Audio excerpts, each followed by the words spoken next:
Hey guys, this is Hans Hobbies, and this is a quick unboxing, hopefully a build and review of the SD Gundam Cross Silhouette Zaku II. Uh, I actually didn't know these existed, but until I went into my local hobby shop recently and just saw it on the shelf. And I love Zaku's, and it was only $10, so I thought I might as well pick one up. And I have a few SD Zaku's already. I have the original ones. I have three of these guys, but I only have two hands, so there you go.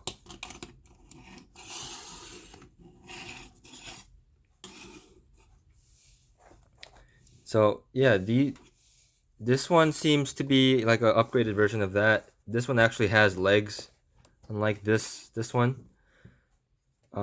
which is an upgrade. And the most interesting part is it seems to have a full inner frame, which is very interesting for an SD Gundam because they're supposed to be very uh, basic. But yeah,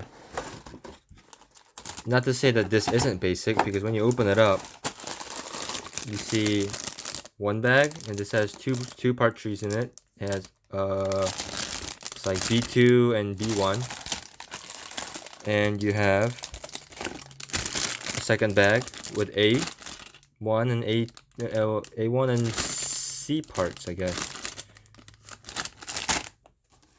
and then an instruction manual, and that's it.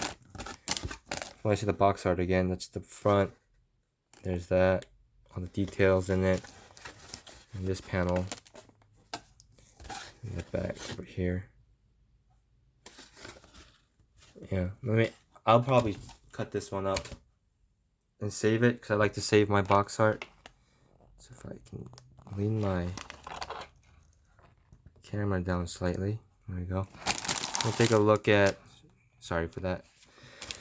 Take a look at the instruction manual. The manual has the built kit. Looks like it's all lined and painted in this one. It looks like it has a glass, like a clear eyepiece. Yeah, here it is. It actually has a clear eyepiece, which is really nice because these old ones, they're just pink stickers, which work, but the clear piece would look so much better, I think.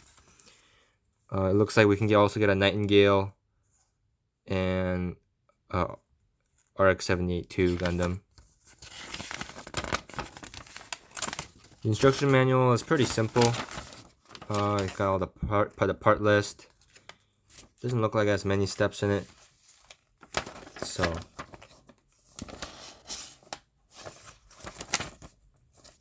yeah, I'll open it up and see if I can try to build it for you guys on camera.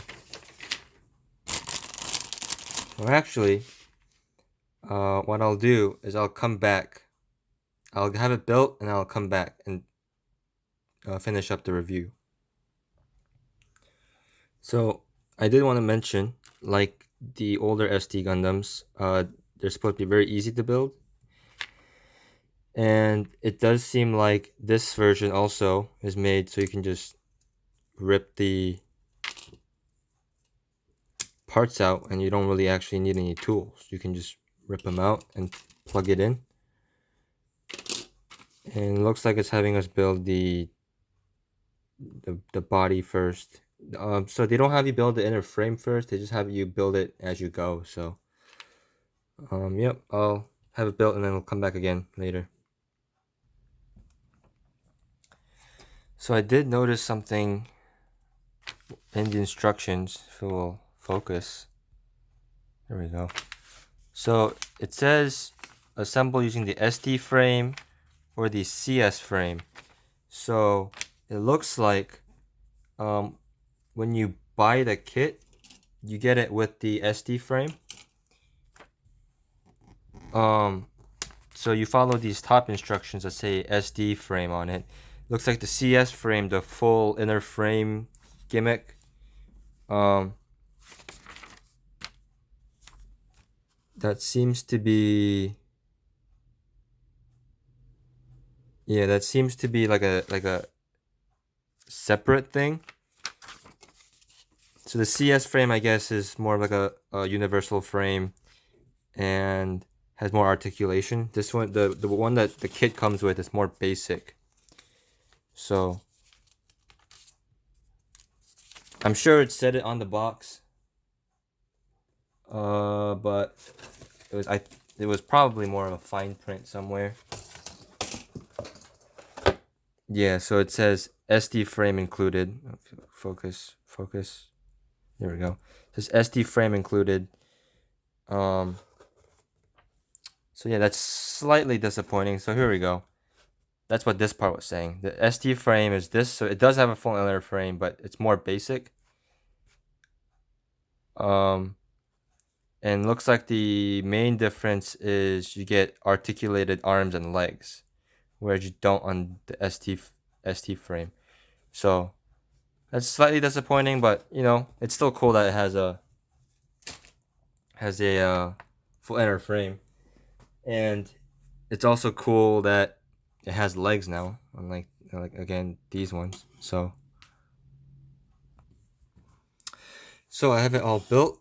It literally only took me like 10 minutes to build. The only thing that tripped me up is I forgot to put the silver sticker in the back. Back here. So I had to take the lens out and then put the sticker in, but in the process of doing that, it kind of scratched the lens. But you know, that's the kind of things that happen when you're me. The model overall, I don't know how I feel about it. I mean, I like it because it's a Zaku, but I don't know. I feel like I like the old ones better. Just because as SD Gundams go, this is far more deformed and a little more cute looking, with a much bigger head and a lot less detail. And also, I like how this one comes with the Xeon logo badge on it.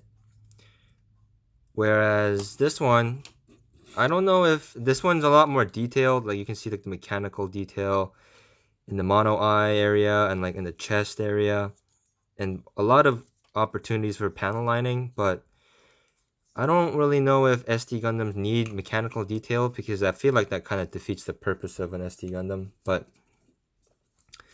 you know, to each their own. The stuff it comes with though is much nicer than the SD Gundam and the old one, and I do also really like the actual plastic lens over the sticker. And so some features of this is because it doesn't have the CS frame, it just the arm moves up. There's a swivel at this arm joint here and swivel at the hand on both arms. There's a waist articulation, but no, like, a little bit up and down, but that's just from being loose. The leg moves it doesn't really move. It kind of moves side to side and front to back that much, but any farther than that and the leg pops out like you saw. The feet swivel, and like because it's in a ball joint, and that's for both feet again. And then the head kind of moves up and down, but I wish the head moved down a little bit more, because it looks like it's kind of looking up all the time. But the thing about the head, all right, is there's a little switch here. And you rotate the switch, you can position the eye. But the problem with that is it's very, very loose. And that might be annoying when you're trying to pose it.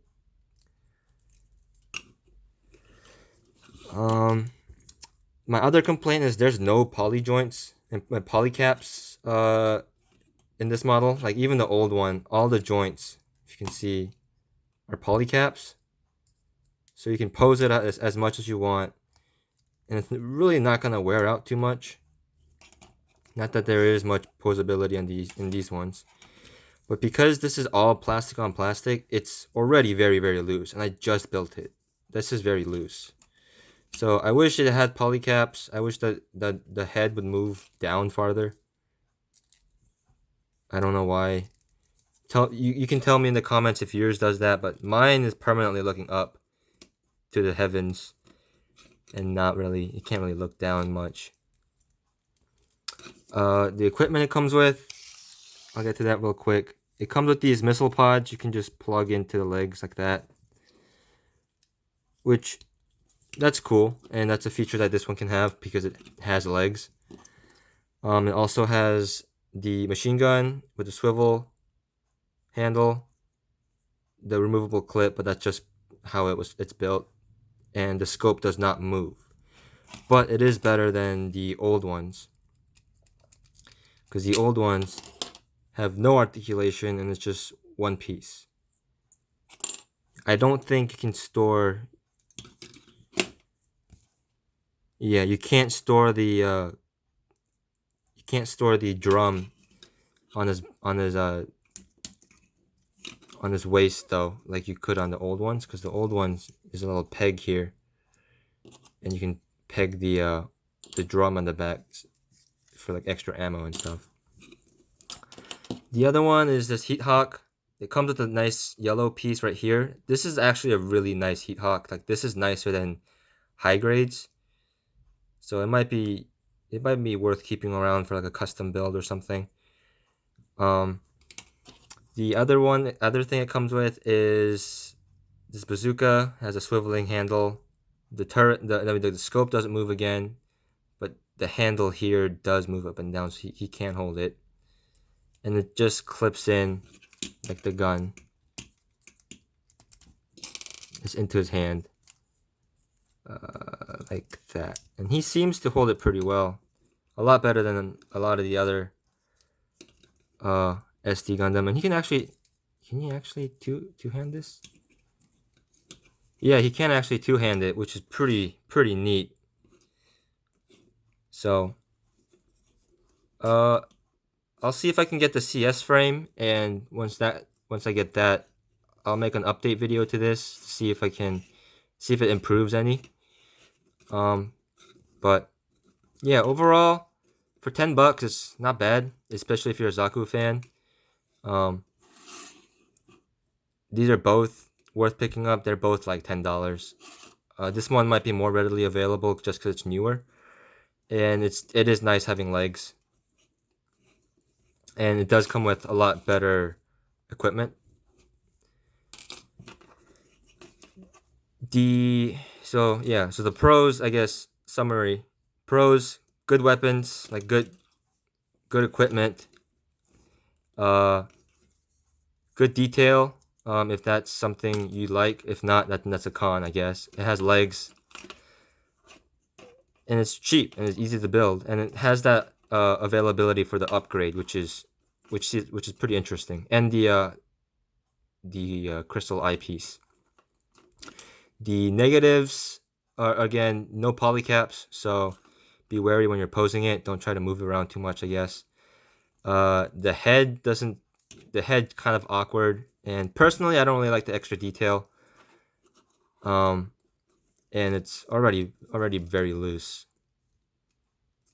But it would be pretty cool to have a bunch of these, I guess. So yeah. Thanks for watching. When I get the CS frame, I'll post another video, another review up. But yeah, thanks for watching. Subscribe, and I'll see you guys next time.